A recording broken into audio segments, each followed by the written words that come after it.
कहते हैं विकार मरे मत जानियो जो भूबल में आग। जैसे भगवान शिव को सती पार्वती जी ने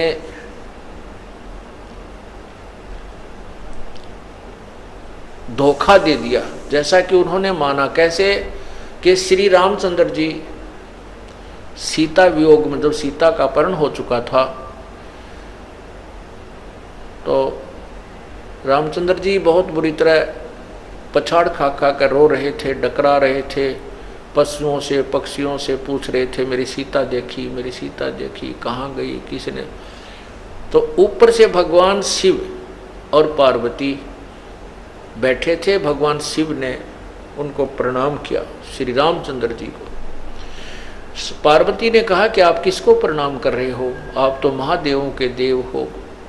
तो उसने कहा कि ये सामने भगवान विष्णु अवतार हैं, ये मेरे बड़े भाई हैं, उनको प्रणाम कर रहा हूँ। वो कहने लगी ये भगवान है? कहाँ ये भगवान है। पार्वती बोली कि मैं नहीं मानूं, भगवान और रो रहा है। भगवान रोते हैं कभी?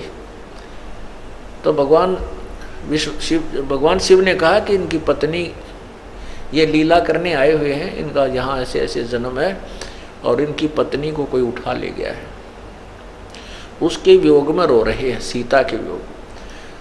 तो पार्वती जी के मन में ये बात आई कि मैं इनकी परीक्षा लूँगी। भगवान शिव से कहा कि मैं श्री रामचंद्र जी की परीक्षा लूँगी, मैं सीता रूप बनाऊँगी, इनके सामने जाऊँगी, यदि मुझे पहचान लेंगे मैं पार्वती हूँ तो मैं इन्हें भगवान मान लूँगी, अन्यथा नहीं। भगवान शिव ने कहा कि यह गलती मत कीजिए, तुम मेरे काम की नहीं रहेगी। तब तो उन्होंने कह दिया अच्छा जी मैं नहीं परीक्षा लूँगी, लेकिन भगवान शिव का इधर उधर होते ही उसने तुरंत सीता रूप बनाया और श्री रामचंद्र जी के सामने पहुंच गए। तब रामचंद्र जी ने कहा कि हे दक्ष पुत्री, आप यहां कैसे आए, भगवान शिव को कहां छोड़ आए? बड़ी शर्मिंदा हुई और कहा कि आप सचमुच भगवान हो, प्रभु हो, आपने मुझे पहचान लिया। अब पुण्यात्माओं यहां पर देखना, गीता जी में लिखा है तीसरे 7वें अध्याय के 9 से 10 श्लोक में, 9-10 श्लोक में कि मैं विद्वानों का विद्वान और मैं जो है ना बलवानों का बलवान बल और बुद्धिमानों की बुद्धि ये मेरे हाथ में है। जैसे श्री रामचंद्र जी को अपनी पत्नी के विषय में तो पता नहीं उसको कौन उठा ले गया,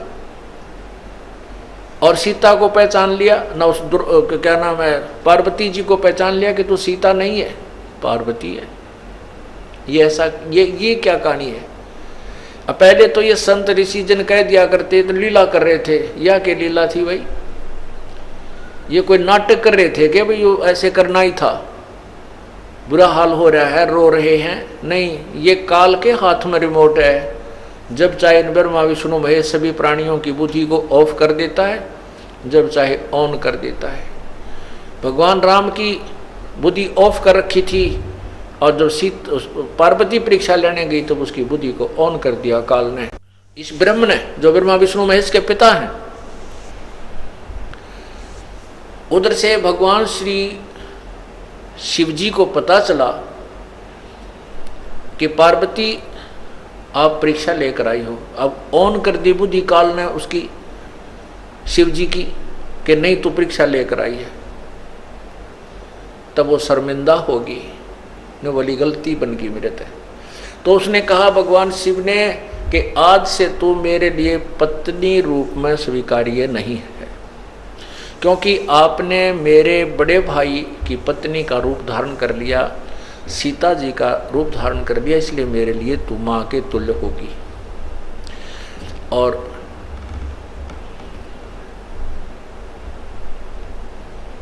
उससे बोलना बातें करना बंद कर दिया।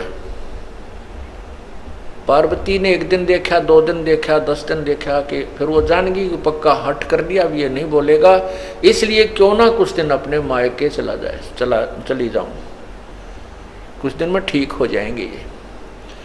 अब मायके गई तो वहां क्या देखा, वहां देखा कि राजा दक्ष उनके पिताजी ने एक यज्ञ कर रखी है। उस यज्ञ में सभी को आमंत्रित किया है, ब्रह्मा को, विष्णु को, लेकिन शिव को नहीं बुलाया, अन्य देवता भी बुला रखे। इस बात से उसने जाकर के अपने माता पिता से कहा कि आपने अपने दामाद शिव को क्यों नहीं आमंत्रित किया, हमें क्यों नहीं बुलाया। तो राजा दक्ष ने कहा कि तूने हमारी मर्जी के विरुद्ध शादी की थी, आपने मेरी बेइज्जती की थी, एक गले में नाग डाला हुआ व्यक्ति यहाँ आया, मेरी हंसी करवा दी, और तू मेरी जो ना मर्जी के विरुद्ध, मेरी इच्छा के विरुद्ध सब इच्छा से शादी की थी, तो ऐसे व्यक्तियों को कि मुझे जरूरत नहीं, तू आई क्यों, तुझे बुलाया किसने। इससे क्षुब्ध होकर के उधर से देखा कि श्री भगवान शंकर मेरे से बात नहीं करेंगे। दोनों तरफ से हिसाब ला करके पार्वती ने सोचा कि राजा दक्ष को भी मजा चखाती हूँ, इसकी यज्ञ को नष्ट करवाती हूँ, भ्रष्ट करती हूँ। हवन कुंड, बहुत बड़े बड़े हवन कुंड, उसमें नरी लकड़ी घेर कर ऊपर तो ये सभा सभा करनी, चारों तरफ बैठ जा करते, राजा की यज्ञ करते थे, डूंडा ठा देते, कौन सा गर्ते डालना था, तो नरा घी घेरो तो पूरा भट्ट बड़ा था।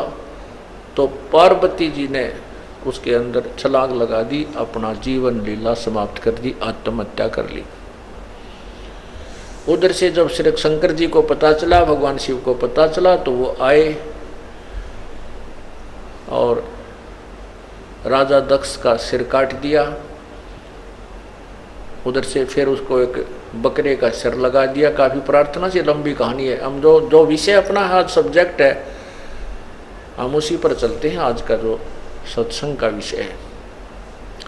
उसके बाद क्या होता है कि भगवान श्री शिव जी ने देखा कि पार्वती कहाँ है, कौन से कुंड में गिरी है, तो उन्होंने उसमें गिरते ही तुरंत ही उसको, अधजली सी वह जल गई थी लेकिन कंकाल शेष रह गए थे, उसको बाहर निकाल दिया था, बाहर पड़ी थी वो हड्डियां, अस्थियां शीघ्र ही बाहर निकाल दिया था, लेकिन वो जल चुकी थी, समाप्त हो गई थी, अस्थि अस्थि शेष थी। तो भगवान शिव जी ने उस पार्वती जी की, सती जी की उस अस्थियों को पार्वती समझ के, इतना मोह, ओए होए, काम क्रोध मोह लोभ अहंकार, लोभ मोह, ये मोह प्रमाण देते मोह कितना प्रबल होता है। भगवान शिव ने उस पार्वती के कंकाल को, हड्डियों को सीने से लगाया ऐसे, और 10,000 वर्ष तक उनको लिए फिरता रहा जंगल में, इधर उधर, उसको पार्वती समझ के। ऐसे पागलों जैसा हाल हो गया भगवान शिव का। तब कहते हैं भगवान विष्णु ने सुदर्शन चक्कर मार के और पार्वती जी के कंकाल के टुकड़े टुकड़े किए कि जब तक ये टुकड़े टुकड़े नष्ट नहीं होगा शरीर, तब तक भगवान शिव का मोह इससे भंग नहीं होगा। तो जहाँ पर आंख गिरी, वहाँ जहाँ आंखों वाले स्थान गिरा हड्डी ही, वो तो नैना देवी बना दिया मंदिर। जहाँ पर धड़ गिरी, वहाँ पर वैष्णो देवी का मंदिर बना दिया। ऐसे ये मंदिरों की स्थापना हुई। अब इसमें काफी सत्संग में बहुत सा निर्णय आपको मिलेगा। अब जैसे नैना देवी का मंदिर क्यों बना, वैष्णो देवी का मंदिर कैसे बना, जहां पर भगवान शिव के, पार्वती जी के जो अस्थियां थी, उसका धड़ गिरा था नीचे का हिस्सा, उसको वहीं पर जमीन में गाड़ कर अंतिम संस्कार किया गया और उसके ऊपर एक यादगार बना दी, गुम्बद सा बना दिया कि आने वाले समय में ये यादगार बनी रहे कि भगवान शिव के ने ऐसी लीला की थी, पार्वती ऐसे हुआ था, और उसकी यहाँ पर ये धड़ को अंतिम संस्कार किया गया था। जहां नैन पड़ी वहां पर नैना देवी का भी इसी प्रकार यादगार बनाई थी कि आने वाले समय में कहीं न ऐतिहासिक बातों को कोई झुठला ना दे। अब उसकी पूजाएं शुरू होगी। वो एक मात्र यादगार है, वहां पूजा करने से कोई लाभ नहीं होता।